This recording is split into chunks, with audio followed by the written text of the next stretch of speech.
আজকে হালকা যে ঝাঁকি দিয়ে গেল, আপনাদেরকে জানাই গেল, মনটা কিন্তু হয়ে গেছে সামনে। ওই যে বলছে না, লাশের পাহাড় করে থাকবে, শিয়াল কুকুরের লাশটাই দেখাবে, জানাজার মানুষ মানুষ খুঁজে পাওয়া যাবে না। তার ভিতর দিয়ে আমাদের কাজ করতে হবে। কেবল হয়ে গেছেন না, আল্লাহর কাছ থেকে যাই না দেখে আমাদেরকে বলছে, আল্লাহর হুকুমে বলছে। সেই কথা তো অভিজ্ঞতা আশ্চর্য দিনের কথা। তাই ভয়ের কিছু নাই, তবে যা হবে সত্যের বিজয়ের জন্য, জাতির পার্টির বিজয়ের জন্য, ইমান আদর বুদ্ধি মহাবর্ষা সে কতদের মুখের মুখ, এই দর্শনের বিজয়ের জন্য এবং প্রকৃত ইসলামের হিজরা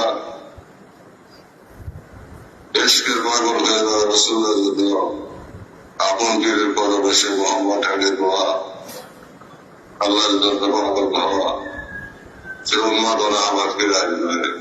যুক্তি তর্ক দূরে চলে যাবে, শয়তানের যুক্তি দূরে চলে যাবে, মানুষ সরল হয়ে যাবে, বিশ্বাসী হবে, প্রেম ভক্তি আর ধর্ম অলঙ্কার পরে মাত্র মানুষের মহত্ব বিস্তার।